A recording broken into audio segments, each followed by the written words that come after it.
Namaskar students, I am your IT teacher Preeti God.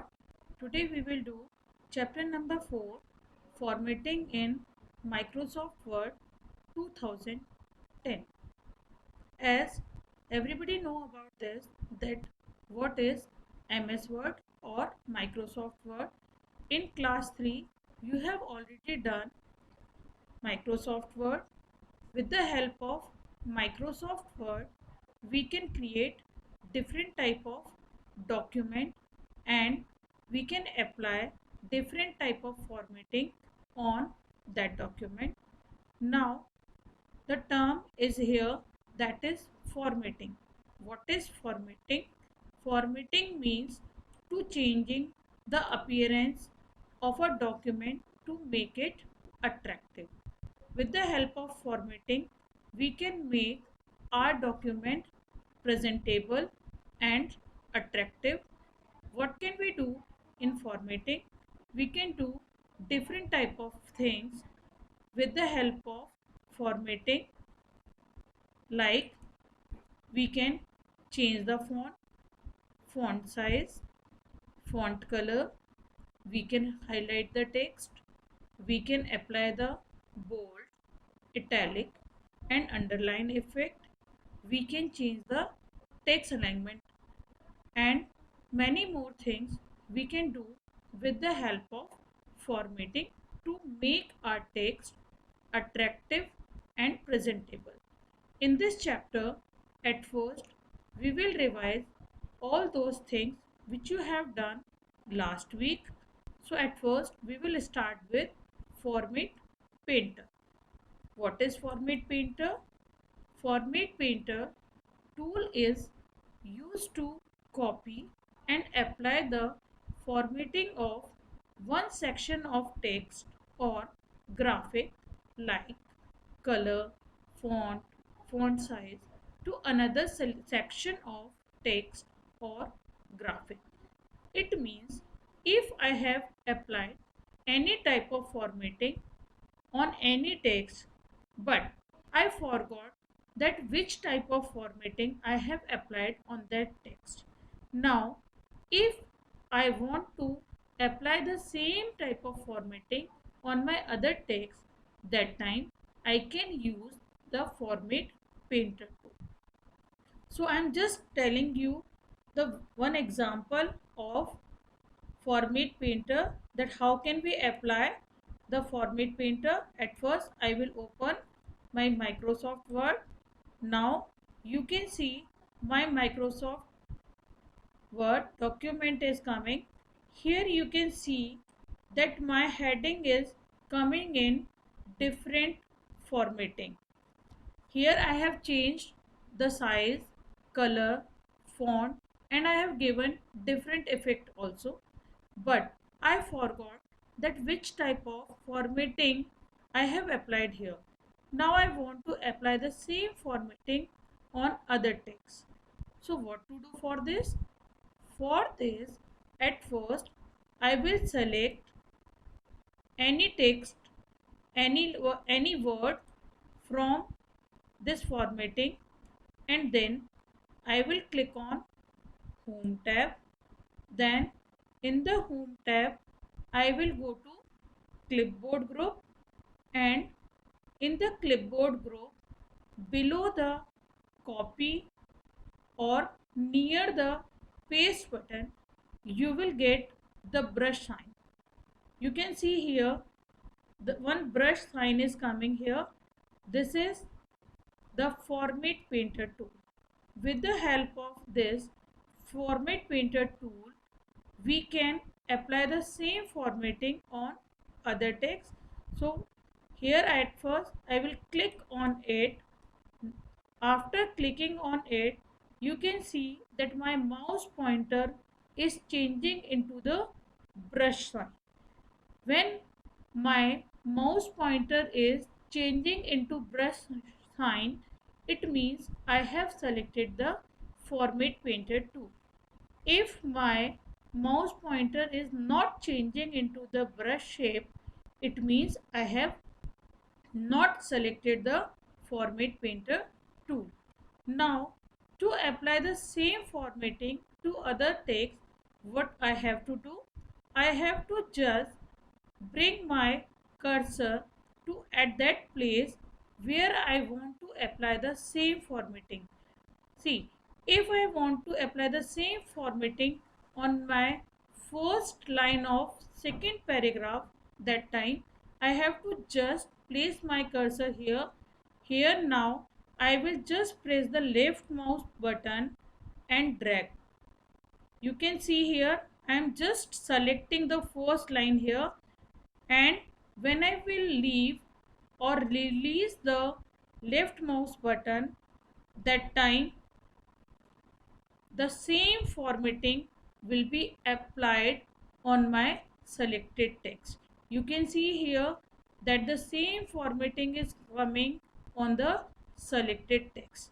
So this is the basic use of Format Painter tool, that with the help of Format Painter tool we can apply any type of formatting on other text also.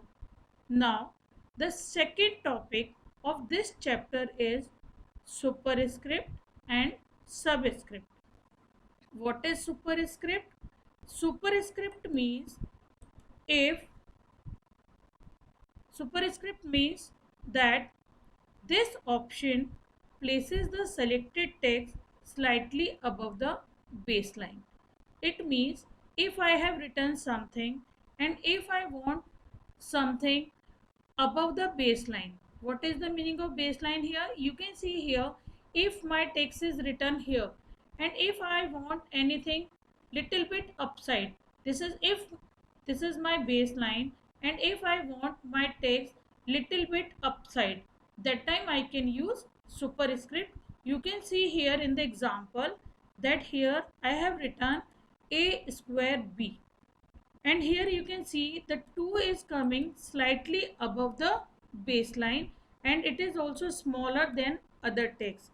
So superscript option helps us to make the text like this, to write the text like this, and with the help of subscript we can place the selected text slightly below the baseline and makes it appear smaller than the rest of the text. Here you can see the example H2O. Here you can see that 2 is coming little bit, little bit or slightly below the baseline. So this is the use of subscript option. With the help of superscript we can place the selected text slightly above the baseline, and with the help of subscript we can place the selected text just below the baseline. But how can we apply the superscript and subscript effect on our text? So at first I will write it like this.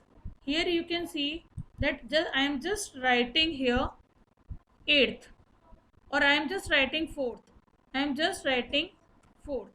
Now I want to make this th just above the baseline. So what I have to do?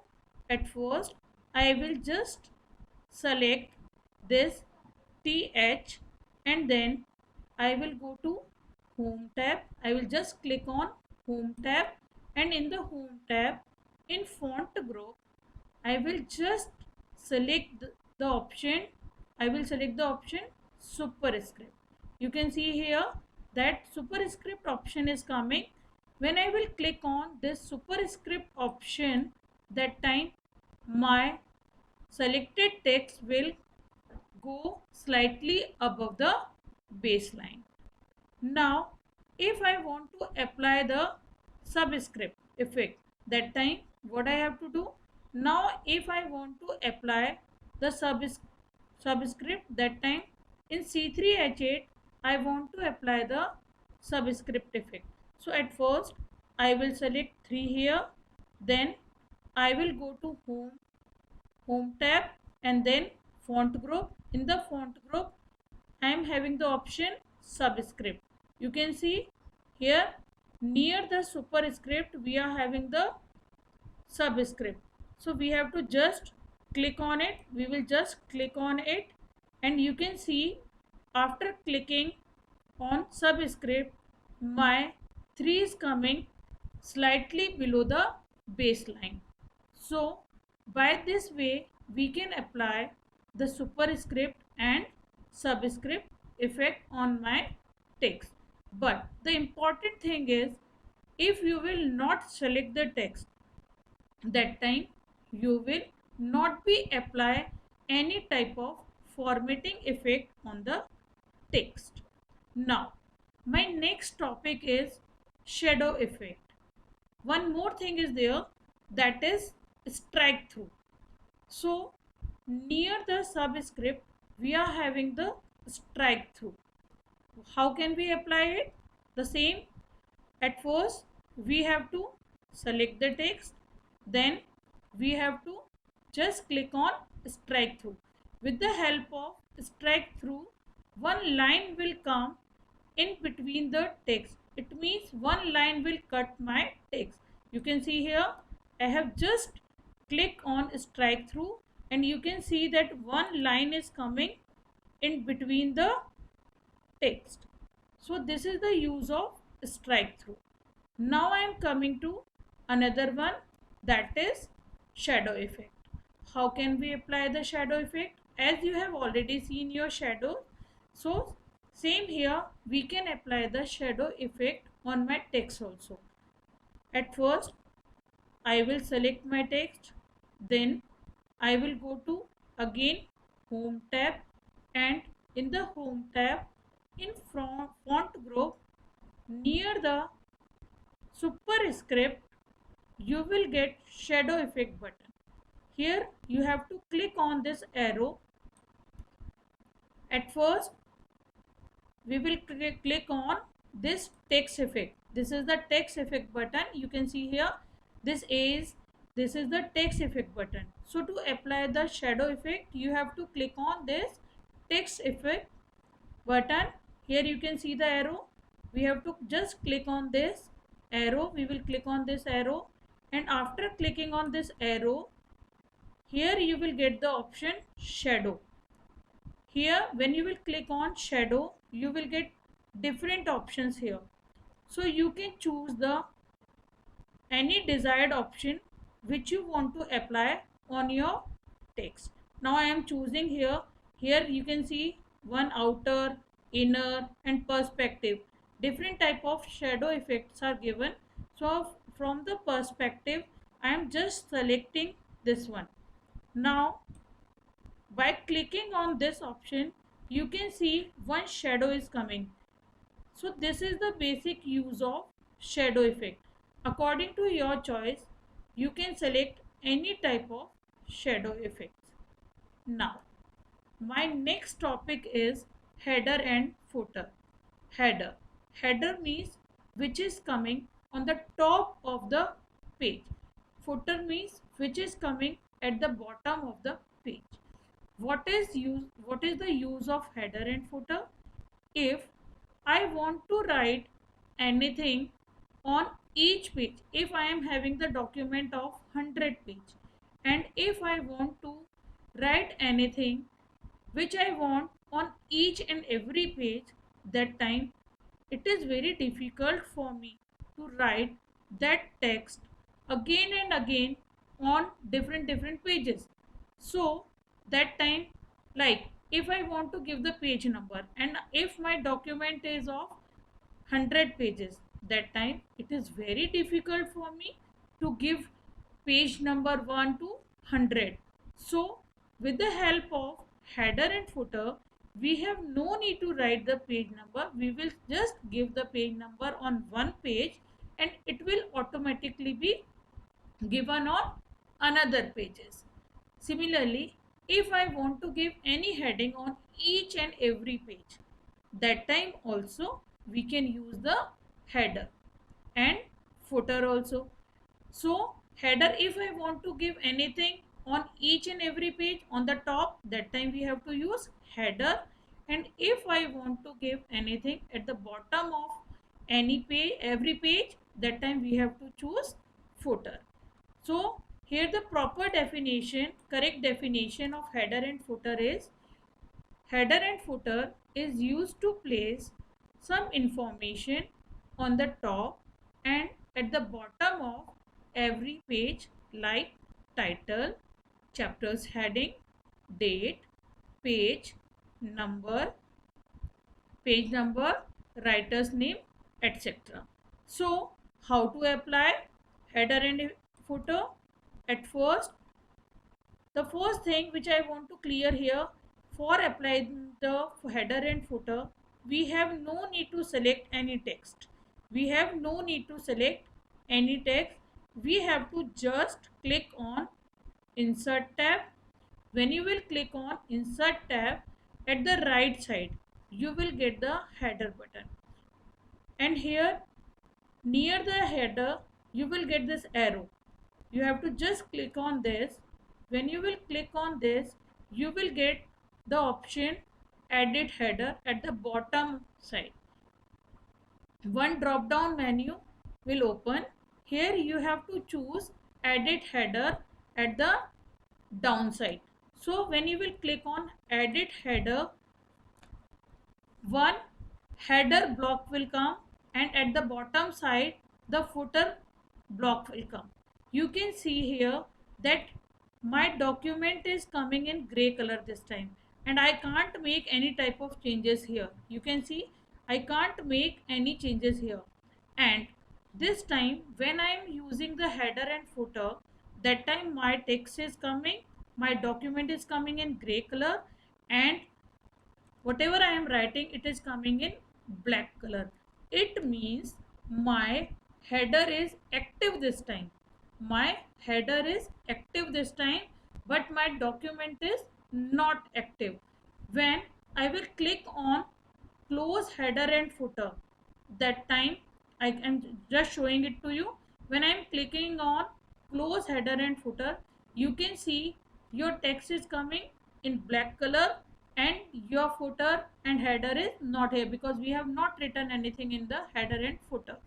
I am just telling you again, we have to just click on insert and then header. Then here we will choose edit header. Now I am again in the header section. Here I want to write a heading like KIPS. I'm just writing it like this: KIPS learning solution.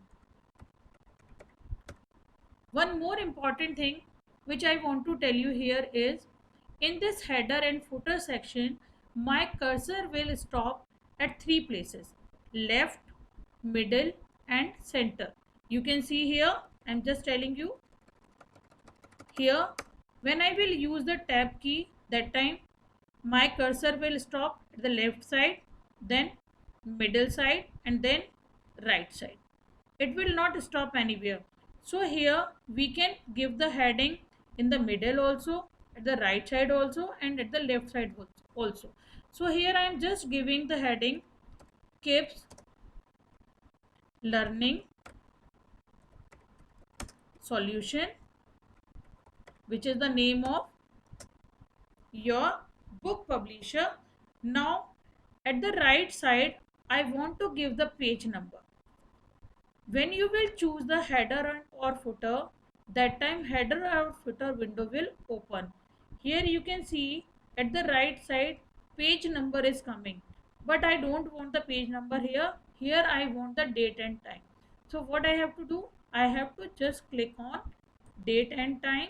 When you will click on date and time, your date and time window will open. Here you will get different format of date and time. According to your choice, you can choose any type of date and time format. I am choosing this one. You can see here. Now after choosing this one, I am just clicking on OK. Now you can see my date is coming and my time is also coming. Now I am coming to the footer section. To go to the footer section, I can directly go to the footer section, and another way is I have to just go to the footer, and here you can see the arrow. You can just click on footer, and then here you have to choose the option edit footer. By both ways you can use the footer. So I am just clicking on footer. Now here in the middle I want to give the page number. So I will just write page. I'm just writing here page number, and then I'm just writing. Now I'm just choosing the option from here in the design tab. After choosing the header and footer, as I told you, the header and footer window will open. So here you will get at the left side, you will get page number. So here by clicking on this arrow, I will get so many options: top of page, bottom of page, page margin, so many options are there. So here if I want to give the page number at the bottom of page, that time I will get here different type of options, that where you want the page number, at the left, at the middle, or at the center. Now here I want the page number to the middle of the page. At the bottom side, at the bottom side I want the page number in the middle, so I'm just writing it like this. You can see here my one number is coming. Now you were thinking that only page number 1 is coming, what about the other page number? So here I'm just showing it to you. Wait for a minute. I'm just showing it to you. Here you can see page number 1. Page number 1 is coming. Now you can see this is my second page. You can see page 2. Then if I am choosing the third page, at first I have to close the header and footer. Now you can see after closing the header and footer, my heading which I have given in header and footer, it is coming in gray color, and my text is coming in black color. You can see KIPS learning solution, and here the time is coming, here the page number is coming. This is my second page, you can see here. Now if I am going to third page, you can see this is my third page. You can see page 3 is here like this. So you can see, so with the help of header and footer, we can give any type of information on every page of my document without typing it again and again. In our next class, we will cover other topics of this chapter. So now just do the practice of all the advanced tools which I have discussed here, that is Format Painter, Superscript and Subscript, Shadow Effect, Strike Through, and Header and Footer also.